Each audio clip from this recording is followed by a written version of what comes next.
자, 오늘 말씀은 요한복음 15장 11절 말씀 같이 함께 읽겠습니다. 시작. 내가 이것을 너희에게 이름은 내 기쁨이 너희 안에 있어 너희 기쁨을 충만하게 하려 함이라. 예. 지금 현재 포도나무 비유를 지금 2달 정도를 하고 있는데 오늘이 마지막 시간인 것 같아요. 예수님의 유언 중에 이 포도나무의 비유는요, 우리의 구원에 관계된 것, 영생에 관계된 것을 너무나 명확하게 잘 해주기 때문에 여러분들 한 2달 동안 진짜 구원이 뭔가 잘 알았을 것이라 생각 듭니다. 여러분, 포도나무 비유의 핵심이 뭐라 그랬죠? 그렇죠. 네, 너희는 스스로 참 포도나무에 붙어 있어야 할 가지다. 그 붙어 있으면 어떻다는 거야? 열매를 맺고, 붙어 있지 아니하면 불에 던져진다. 분명하죠? 그러니까 포도나무의 비유는요, 구원의 조건과 그 결과가 확실해요. 즉, 아름다운 열매를 맺으면 영생이고, 열매를 맺지 아니하면 영원한 멸망이다. 이거예요. 그 열매를 맺는 조건은 예수님 안에 거해야 되고, 예수님의 계명을 지켜야 한다라고 하는 거죠. 이 비유는요, 정말 구원의 메시지가 확실하게 담겨 있어요. 그걸 간단히 또 표현하면, 내면이 새롭게 변화되어서 성령님의 성품의 열매를 맺는 것을 말해요. 내 속에서 일어난 이 거룩한 변화는 나의 옛 성품을 밀어내고 새로운 성령님의 열매가 맺어지기 시작한 사람에게 주어지는 결과잖아요. 그 결과가 몇 가지 있다 그랬죠? 4가지가 있어요. 그 하나로 하면 사실은 구원의 영생이에요. 뭐 여러 가지로 표현됐지만 바로 영생이다, 구원이다 이걸 말하는 거예요. 자, 그 내용을 보면요. 자, 첫 번째 조건이 뭐였냐면, 첫 번째 주님께 주신 그 구원의 영생이 너희가 내 안에 거하고 내 말이 너희 안에 거하면, 이게 바로 뭐죠? 조건이에요. 이런 조건을 만족하면 뭐라는 거야? 그쵸, 구하는 대로 주시겠다, 기도의 응답을 주겠다라고 하는 거고, 두 번째는 너희가 열매를 많이 맺으면 내 제자가, 즉 내 자녀가 될 것이다. 그 다음에 세 번째는 너희도 내 계명을 지키면, 조건이죠, 내 사랑 안에 거할 것이다. 그 네 번째는 똑같아요. 앞에 있는 조건이 만족이 되면 내 기쁨이 너희 안에 있어 너의 기쁨을 충만하게 할 것이다. 내 기쁨이 누구죠? 예수님의 기쁨인데 그 예수님의 기쁨을 너희 안에 주겠다. 너희 내면에, 속에. 근데 그 기쁨이 충만하다. 이거예요. 자, 이게 보면요, 조건이 있어 없어요? 있어요. 네, 조건에 만족하면 그런 거예요. 자, 제가 이렇게 이런 모양을 그렸죠? 화면에. 이런 모양이 뭐냐면, 말씀을 읽을 때는 항상 그 반대 거를 꼭 생각을 해요. 그냥 넘어가지 말고. 자, 무슨 말이냐면, 자, 내 말이 너희 안에 거하지 아니하면 어떻다는 거야? 내 기도가 이루어져 안 이루어져? 안 이루어지고요. 열매를 많이 맺지 아니하면, 그렇죠, 내 제자나 자녀가 안 되는 거예요. 내 계명을 지키지 아니하면 내 사랑 안에 거하지 아니하고 또 기쁨이 없다라는 겁니다.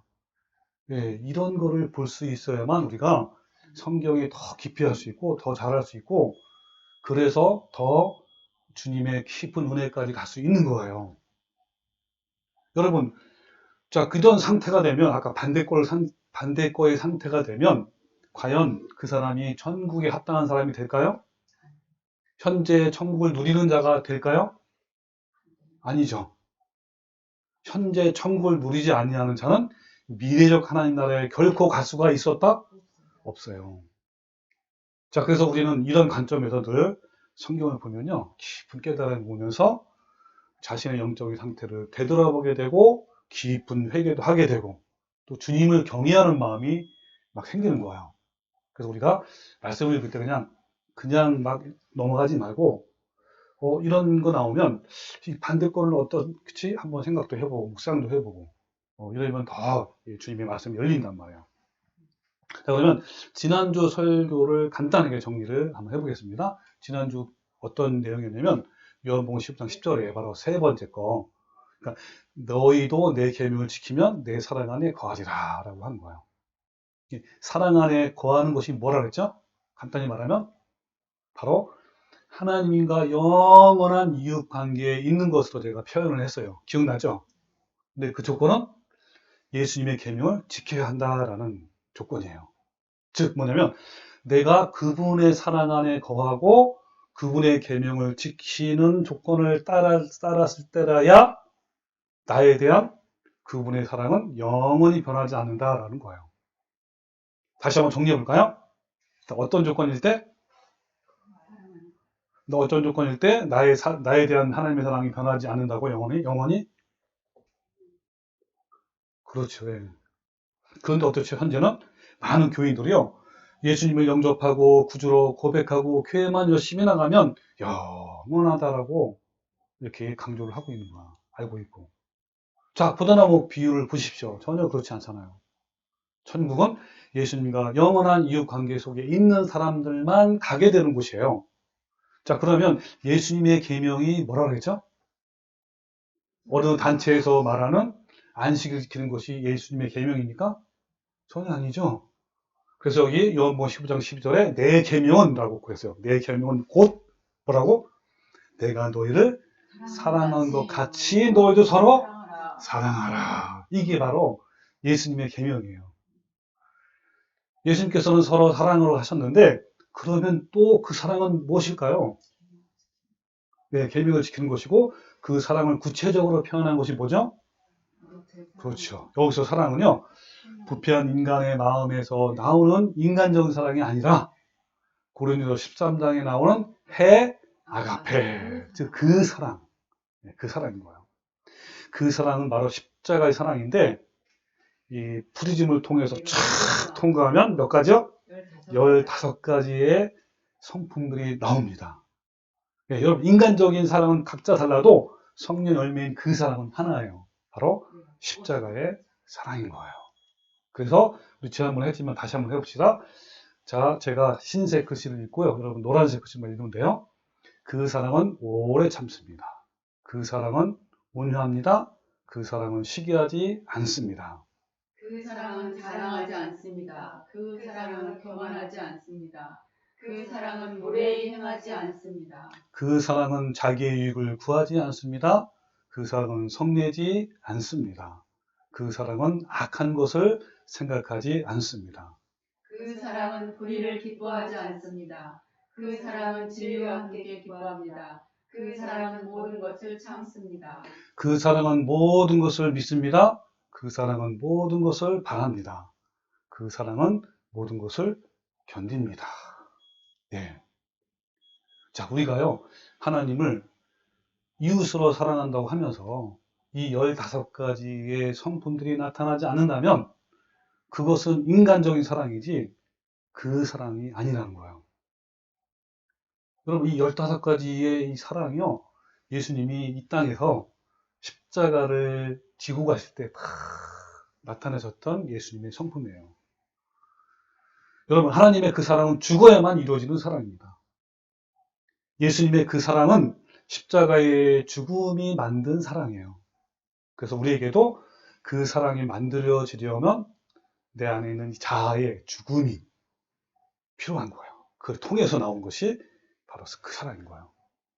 날마다 십자가를 지고 주님을 따르며 정욕과 탐심을 십자가에 못 박음으로 내 속에 있는 육체의 정욕과 탐심이 죽어가는 가운데 그때 성령님께서 내 마음속에 만들어내신 작품이 바로 그 사랑이라는 거예요. 예수님께서 그 사랑을 하시기 위해서 죽으셨던 것처럼 우리도 공동체 안에서 이웃 사람들에게 그 사랑을 하려면 우리도 어떻게 된다? 죽어야 되는 거예요. 죽지 않고 살기 등등한 사람은 결코 그 사랑 근처에도 못 가는 거예요. 그것은 하나의 연기일 뿐이죠. 사랑한다는 거. 자, 여기까지가 지난 시간에 한 거고요. 이제부터 이제 오늘 본문 말씀으로 들어갑시다. 자, 오늘 본문 말씀이 뭐라 그랬죠? 하나님이 너희에게, 예수님이 너희에게 뭘 준다 그랬어요? 기쁨을 준다, 기쁨. 누구의 기쁨을? 그렇죠. 예수님의 기쁨을 준대요. 우리 속에. 주는데 얼마큼 준다? 충만히 준다라고 하는 것이 오늘 약속이에요. 그러니까 접붙임에 성공한 가지들에게, 즉 예수님 안에 거하고 예수님의 계명을 지키는 자들에게 역시 조건이 있어 없어? 있어요. 그 사람들에게 예수님께서 나의 기쁨을 그 사람 속에 두겠다라고 하신 것이 오늘 본문 말씀이에요. 이것은 대단한 은혜예요. 선물이에요. 아니, 예수님 속에 있는 그 기쁨이 내 마음속에 동일하게 주시겠다는 거예요. 이 기쁨이 있으면요, 내가 하나님의 자녀라는 증거가 확실히 돼요. 누구도 부인 못해요. 의심이 날 수가 없어. 너무 확실하기 때문에. 이 하나님께서는 하나님과 깊은 내면적 관계를 맺고 있는 사람들에게 이런 기쁨을 주시는 거예요. 그래서 하나님께서 주신 그 기쁨을 통해서 우리는 하나님과 깊은 관계 속에 있다는 것을 확인하면서 이런 간증을 수시할 수 있어요. 아, 나는 지금 하나님과 동행하고 있구나. 나는 너무 기쁘구나. 오, 할렐루야, 아멘 하면서 왔습니다.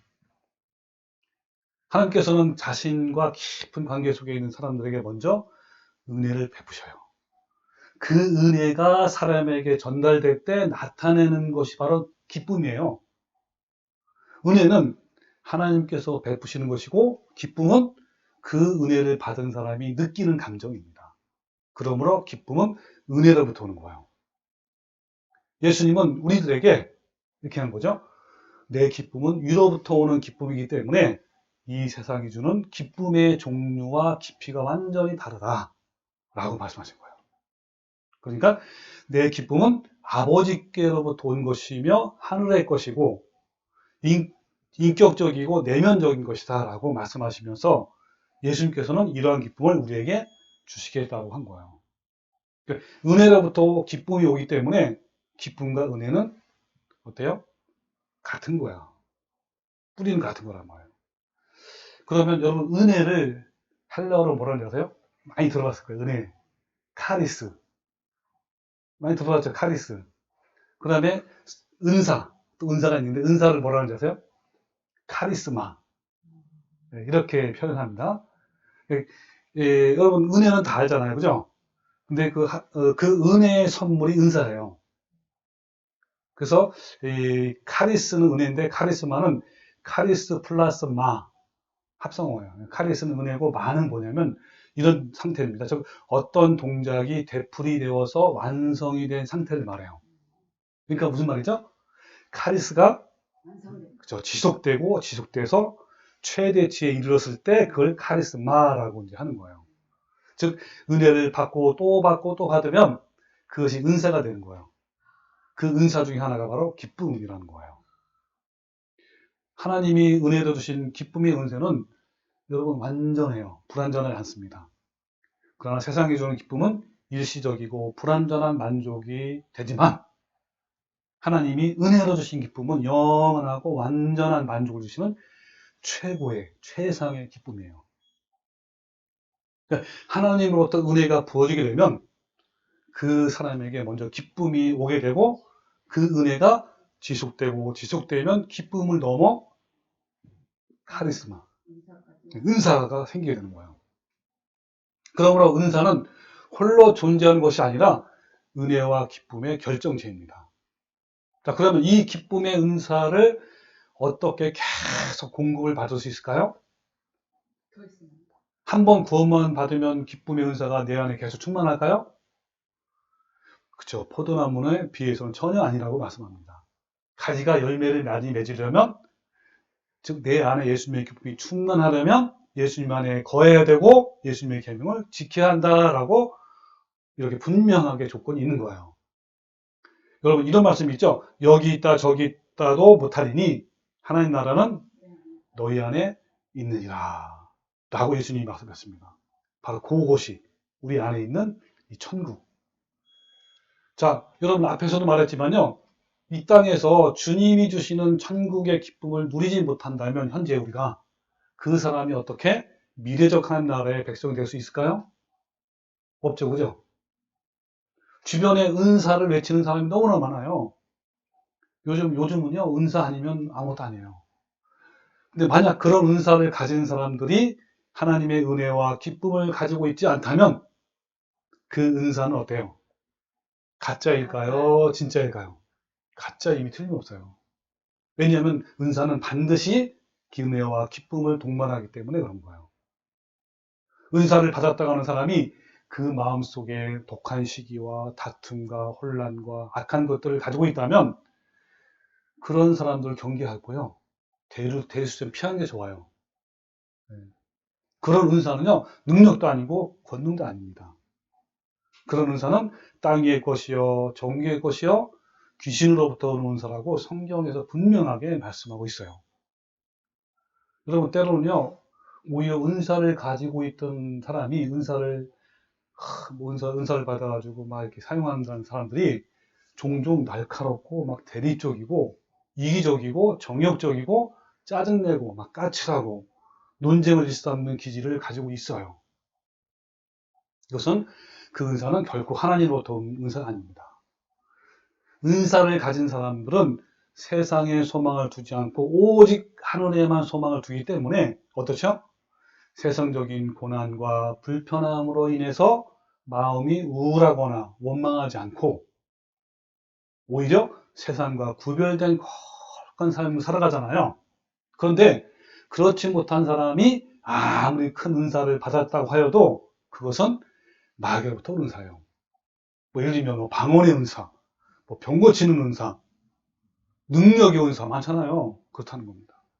그러니까 많은 사람이 은사를 받았다고 하면서 아름다운 성품의 열매가 없는 모습을 볼 때 저는 참으로 안타까울 때가 많아요. 은사를 가진 사람은 반드시 그 사람 속에 성품을 보여야 합니다. 왜냐하면 모든 은사는 어디서부터 내려오는 거야? 하늘에서부터, 위로부터 오기 때문에 그런 거예요. 하나님께서는 하나님과 깊은 관계 속에 있는 자에게 카리스, 은혜를 베푸시고 그 은혜를 받은 사람은 카라가 기쁨이에요. 기쁨을 누리게 됩니다. 그러니까 하나님께서 주시는 은사는요, 기쁨과 은혜가 있고 상품적 변화가 있는데 반면에 귀신으로부터 온 은사를 받은 사람은요, 혼란과 모든 악한 일들이 있어요. 그래서 하나님은 그런 사람들에게서 돌아서라! 라고 단호하게 명령을 하는 겁니다. 여러분, 은사주의의 교회 다니는 교인들 중에 제가 알고 지내는 교인들이나 목사님들 종종 만날 때가 있어요.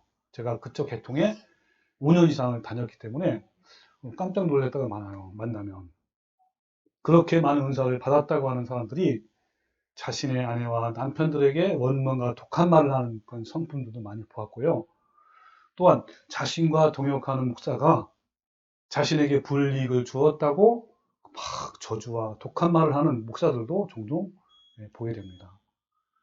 여러분, 하나님에게서 내려오는 은사는요, 그 사람 속에 먼저 성결하고 화평하고 관용하고 양순하는 열매를 맺게 하고 또한 긍휼하고 선한 열매가 가득하고 편견이 없고 모함이 없고 거짓이 없는 열매를 맺게 하셔요.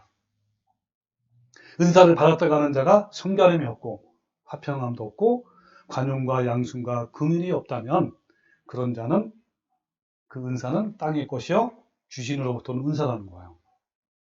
적부침을 받은 사람에게는 위로부터 내려오는 예수님의 기쁨이 내 성품 속으로 밀려 들어오는 거예요. 그것도 충만하게.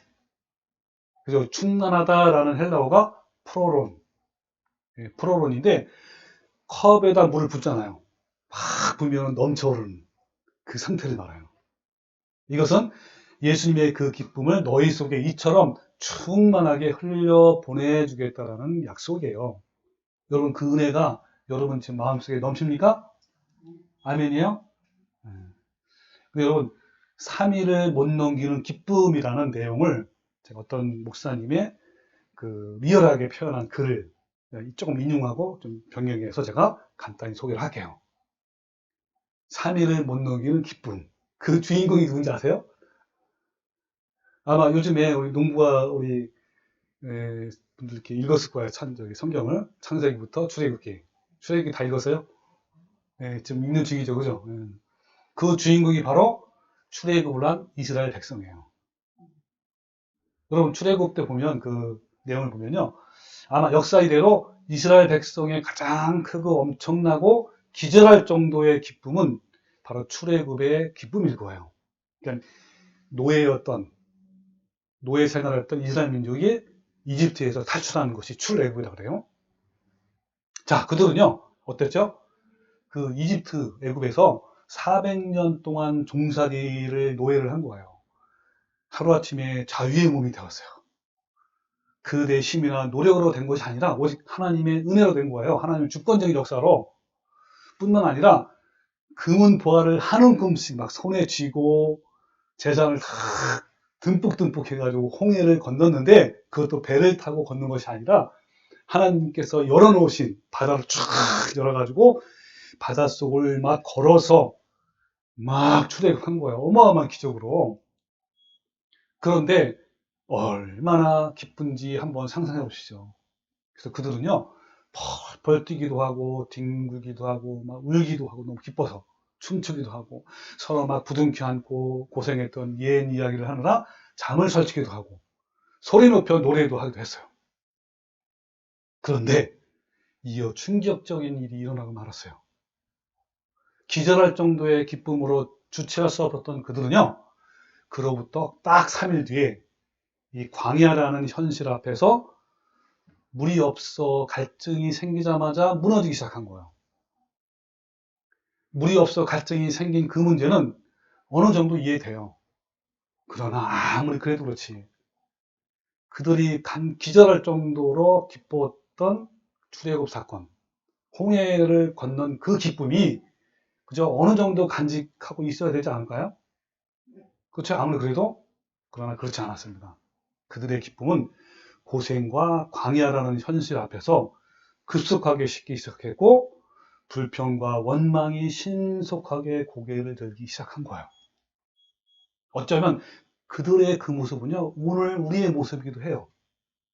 우리도 어때요? 때로는 며칠 또는 몇 달을 못 넘기는 기쁨에 우리 존재이기도 하잖아요. 우리는 본래 허물과 죄로 죽었던 진노의 자식이었습니다. 평생을 두고 죄와 저주와 불행의 종살이를 하다가 영벌에 처할 불쌍한 우리 인생들이에요, 우리 각자가. 그런데 하루아침에 이스라엘 백성들이 모세의 인도로 출애굽을 했듯이 우리도 어때요? 하나님의 은혜로 믿어 구원의 길에 접었잖아요. 그렇죠? 애굽이라는 세상을 빠져나왔습니다. 이제는 구원의 좁은 길에 접어든 사람이에요. 아직 완성된 구원은 아니지만 이 자체가 온 세상을 다 죽어도 못 받을 기쁨이 아닌가요? 매우 기쁜 일이 아닙니까? 이 구원의 길은 하나님께서 그 아들의 죽음으로 열어놓으신 새롭고 산 길인 거예요.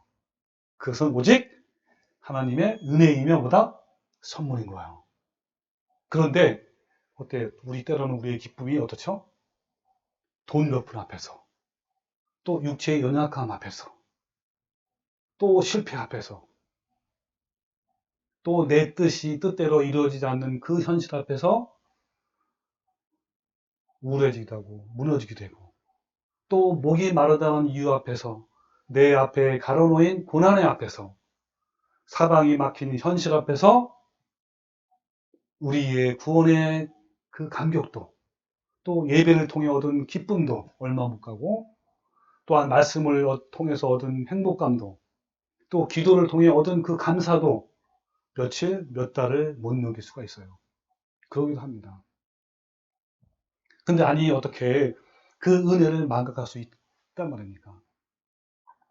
기절할 정도의 기쁨으로 살다가 기막힌 어려운 현실이 다가오면 재빠르게 기쁨은 슬픔으로, 감사는 원망으로, 또 믿음은 의심으로, 기도는 한숨으로 대신하는 거예요. 여러분, 광야 앞에만 서면 작아지는 기쁨, 그대 앞에 서면 작아지는 내 모습, 그것처럼 여러분, 불가능해 보이는 현실 앞에만 서면 이 작아지는 감사를 어떻게 설명할 수 있을까요? 여러분, 진짜 기쁨은요, 밖에서 흘러 들어오는 것이 아니라 안에서 솟아나는 것이에요. 여러분, 가뭄에도요, 옹달샘이나 깊은 우물은 마르지 않아요. 그러나 개천은 가뭄에도 물이 마른 거예요. 그래서 개천과 같은 사람들이 얼마나 많은지요. 그러나 옹달샘 같은 사람은 적어요. 그러니까 가뭄이 문제가 아니라 샘이 없어서 문제인 거예요. 내 속에 샘 솟는 기쁨만 있다면 우리는 가뭄 속에서도 여전히 변하지 않는 거예요. 가뭄에 물이 말라서 우리는 그 기쁨이 며칠 또는 몇 달이 못 가는 거예요. 믿음의 뿌리가 환경에 막혀서 그런 거예요. 근데 우리의 믿음의 뿌리는요, 주님이 하고 하늘이 합니다. 그래서 깊은 뿌리에 내린 나무는요, 홍수나 폭풍우나 이런 것에도 안전한 것처럼 주님에게 뿌리를 내린 믿음은요, 최악의 상황에서도 최선의 삶을 살게 되는 거예요. 이러므로 참된 기쁨은 예수님이 내려주신 내적인 기쁨이어야 하는 거예요. 이 외적인 기쁨의 요소들은 며칠, 몇 달을 넘기지 못합니다. 그러나 그리스도와 관계에서 오는 내적인 기쁨은 물된 동산과 같은 기쁨이에요. 보내고 보내도 마르지 않는 기쁨이에요. 주님을 생각만 해도 기쁘고 주님을 바라만 봐도 행복한 기쁨인 거예요. 여러분, 목이 마르고 병이 들고 가난하고 실패하고 막히고 안 되고 등등 뭐 이런 것들은요, 내적인 기쁨을 빼앗지 못합니다. 고난은 믿음으로도 이기기도 하지만 그 마음속에 부어진 예수님의 기쁨으로 초월하는 거예요. 여러분, 리차드 버무란트 목사님의 이야기가 있어요. 이 목사님은 감옥에서 14년 동안 옥고를 이제 치루었는데 그 목사님은 밤마다 주님과 춤을 추었고 너무 기뻐서 어쩔 줄 몰랐다고 그가 출판을 한 책에 밝히고 있어요. 그 책 제목이 이제 하나님의 지하 운동인데 그분이 이제 추록을 한 뒤에 기자들이 질문한 거예요. 아니, 목사님은 어떻게 독방에서 14년을 견뎠습니까? 그때 목사님이 뭐라냐면 나는 믿음을 초월한 내적인 기쁨과 그리스도에 대한 사랑으로 무서운 고문과 시련을 이길 수 있었다라고 이렇게 대답을 한 거예요. 네.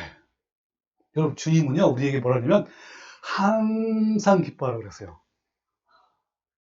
언제 기뻐하라고요? 항상. 네. 그러니까 우리는 잠깐 기뻐할 수는 있고 며칠은 기뻐할 수도 있어요. 그러나 항상 기뻐하기 위해서는요 분명히 뭐가 필요해요. 뭐가 필요하죠? 나의 자아가 죽어야 하는 거예요. 근데 요즘 교인들은 어떤가요? 슬프지 않는 날이 별로 없어 보입니다. 만약에 나에게 어느 날 1,000억이 생겼어, 1,000억. 천억이 생겼는데, 근데 만약에 1,000원을 잃어버렸어도 크게 낙심하지 않을까요? 낙심할까요? 낙심하지 않죠. 왜냐하면 생긴 돈이 너무 크기 때문에 그런 거예요. 비교도 안 될 정도로. 그러니까 이와 같이 우리가 받은 은혜가 1,000억보다 더 큰 것이고, 그리고 우리 앞에 닥친 어려움과 고난은 1,000원에 불과하다는 거예요. 그러므로 우리는 어때요? 이 1,000원과 같은 현실 고난 앞에서 이 1,000억과 같은 기쁨을 잃어버리거나 빼앗기면 참 이건 어리석은 거예요. 기뻐하는 것은 기쁨의 근원 되시는 주님의 은혜를 충만히 소유할 때 저절로 솟아오르는 샘과 같은 거예요. 여러분, 샘이 막 뽑아요? 아니면 저절로 솟아요? 샘이 뽑아내서 나오는 거예요? 저절로 나오는 거예요? 저절로 나오잖아요. 여러분, 그 기쁨을 소유하게 되면 여러분, 아프면 어떻고요? 가난하면 어떻습니까? 싱글이면 어떻고? 그렇다고 직장을 잃어버리면 어떻고? 실패하시면 어떻고? 뭐 쪽방에 살면 어떻습니까? 주님으로 말미암는 기쁨은요, 그런 외적인 요소들과 아무런 상관없이 내 속에서 흘러나오는 거예요. 저절로 얻어지는 기쁨, 저절로 마냥 좋은 기쁨, 주님만 생각하면 해도 설레는 기쁨. 이거야, 이거. 이것은요, 그 무엇과도 바꿀 수 없는 그리스도인의 비밀병기예요. 그래서 오늘 설교 주제가 그 무엇과도 바꿀 수 없는 그리스도인의 비밀병기. 그 기쁨이라면 우리는 이 세상을 넉넉히 버틸 수가 있는 거예요. 우리는 너무 얄팍한 기쁨을 가지고 있어요. 이 교인들의 기쁨이 얄팍하다는 것은요, 그 기쁨이 세상적인 것이기 때문에 되는 거예요. 그럼 예수님께서는요, 세상적인 기쁨이 아닌 거예요. 어떤 기쁨이죠? 내 기쁨, 내 기쁨. 내 기쁨이 뭐야? 예수님 안에 있는 기쁨을 말하는 거예요. 전혀 다른 거예요.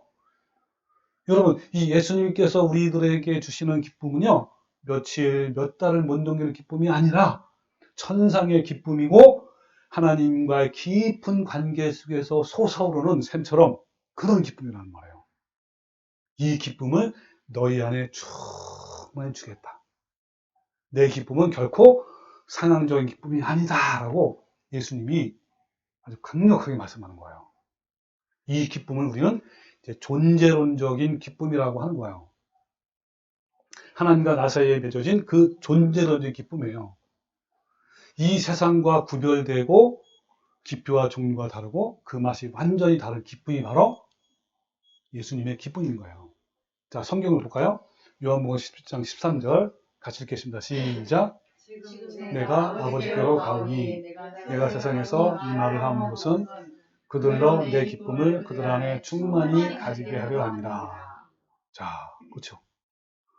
그들로, 우리들로 알고 예수님의 기쁨을 우리 안에 충만히 가지게 하는 것이다. 이제 예수님이 가시면 누가 오신다? 성령이 오셔서 충만케 한단 말이에요. 또 요한복음 14장 27절인데요. 그 편안함을 기쁨으로 바꿔서 한번 또 읽어봅시다. 자, 시작. 기쁨을 너희에게 끼치노니 곧 나의 기쁨을 너희에게 주노라. 내가 너희에게 주는 것은 세상이 주는 것 같이 아니하리라. 너희는 마음에 의심하지도 말고 두려워하지도 말라. 예, 우리에게 주시는 이 평강 그리고 기쁨 이것은요 세상이 주는 것 같지 않아요. 그러기 때문에 우리는 어떤 상황에도 근심하지 못하는 거예요. 할 수도 없어요. 여러분, 예수님의 기쁨은요, 세상에 속하지 않을수록, 그리고 세상과 구별될수록, 그리고 세상에서 미움을 받으면 받을수록 더 깊어지는 기쁨이에요. 반대로 얄팍한 기쁨은 세상에 속할수록 더 깊어지는 기쁨이에요. 그러나 예수님의 기쁨은 세상의 기쁨이 아니라 세상과 구별되는 기쁨인데, 여러분은 지금 현재 이런 기쁨이 있습니까?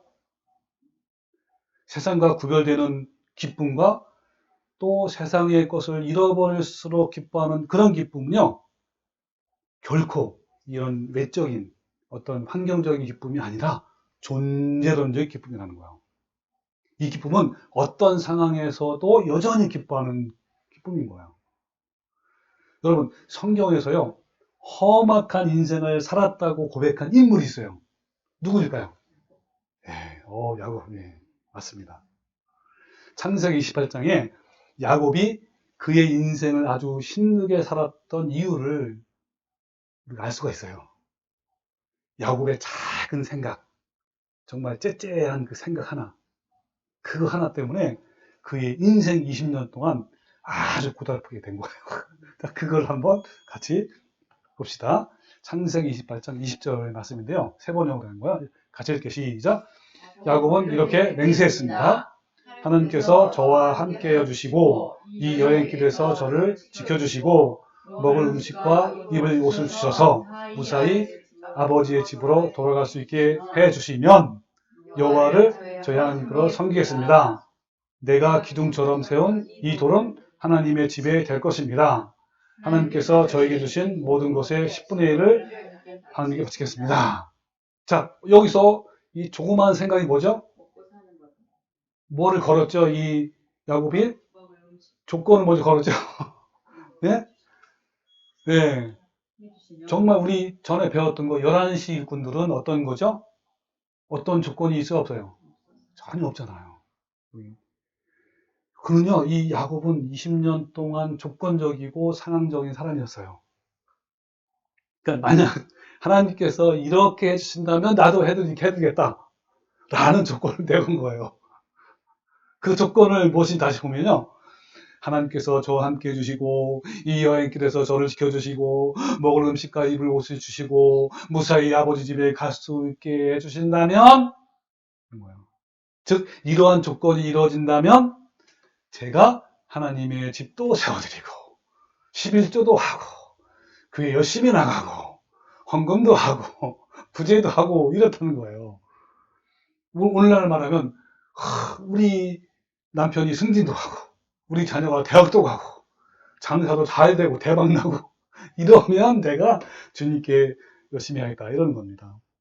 여러분 이런 조건들이 사람을 불행하게 만드는 거예요. 이 불행하게 사는 사람들 대부분은 어떤 상황에 대해서 이처럼 반응하기 때문에 그런 거예요.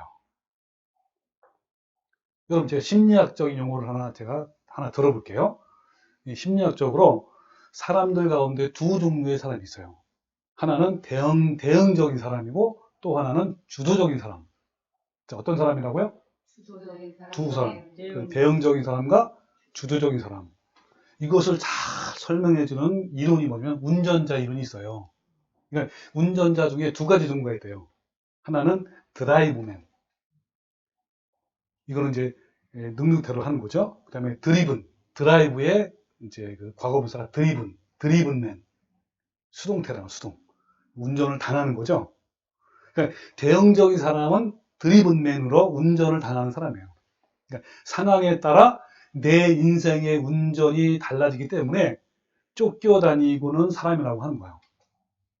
반면에 주도적인 사람은 자신의 인생을 자신이 드라이브맨 하는 사람이에요. 그러니까 내가 원하는 대로 내가 바라는 목적대로 하는 사람이 바로 드라이브맨. 자, 정리해 봅시다. 자, 두 가지 종류 뭐라 그랬죠? 대응적인 사람이고 주도적인 사람인데 대응적인 사람은 어떤 사람이라고요? 운전자 이론으로는 드라이브맨이죠. 드라이브맨인데 어떤 사람이라고? 인생 운전을 외부 환경에 끌려다니는 사람. 주도적인 사람을 뭐라고 영어로? 드라이브맨. 어떤 사람이에요? 내 인생의 운전을 내 목적대로 하는 주도적인 사람이라는 거예요.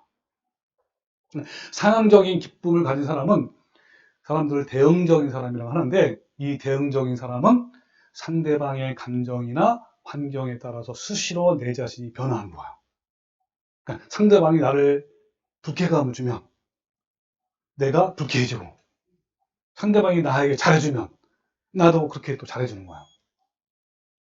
어떤 사람에게는 잘해주고 어떤 사람에게는 잘못해준다면 그것은 바로 우리가 대응적인 사람이기 때문에 그런 거예요. 주변의 상황에 따라 내 감정과 내 삶이 수시로 변하는 사람을 대응적인 사람인데 주변 환경의 막 충동, 자극, 감정, 분위기 등 여건에 따라 수시로 변하는 사람이에요. 이런 사람은 자신의 인생을 사는 것이 아니라 상대방의 인생을 사는 사람들이에요. 그러나 이 주도적인 사람은 상대방이 내게 어떤 모욕을 주든지 어떤 감정으로 나를 대하든지 분위기와 여건에 상관없이 상황이 어떠하든지 내 속에 있는 가치에 따라 내 인생을 결정해서 운영해가는 사람이 바로 드라이브맨이 나와요. 자, 이게 바로 심리학적으로 두 가지 종류 사람이에요. 성경에는 이런 말은 나오지 않지만 하나님의 사람들과 믿음의 선진들을 한결같이 바로 이 주도적인 사람이었어요. 그들은 말씀의 가치에 따라 환경을 자신이 결정하는 사람들이에요. 또 대응적인 사람을 이제 어떻게 이걸 실험해 봤냐면 여러분 들어봤을 거예요. 그 파블로의 실험이 있어요. 이 파블로라는 이 심리학자, 과학자가 이 개를 가지고 실험을 했습니다.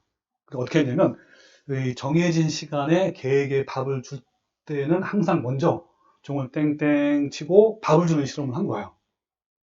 그러니까 이런 행동을 계속 반복한 결과 나중에는 밥을 주지도 않고 종만 쳐도 개는 밥을 곧 먹게 될 것을 기대하면서 입을 지지직 흘려요.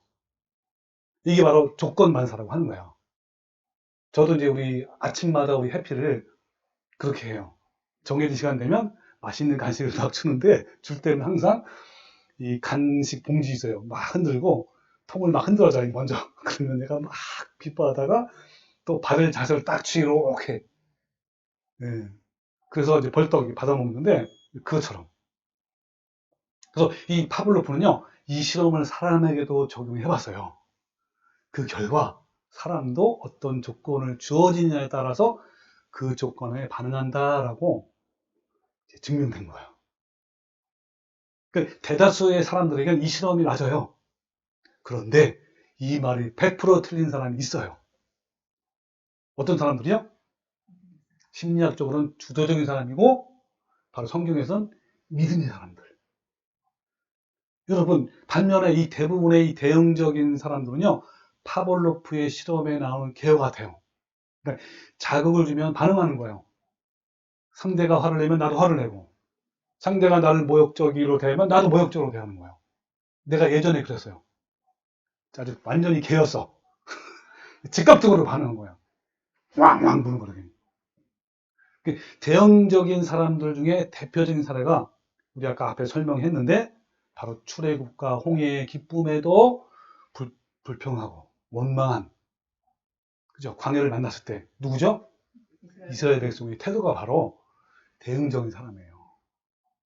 그런데 하나님의 사람들은 주변의 죽음이나 공포나 위기나 모욕에도 전혀 반응하지 않고 파볼로프의 개와는 전혀 관계없는 사람이에요.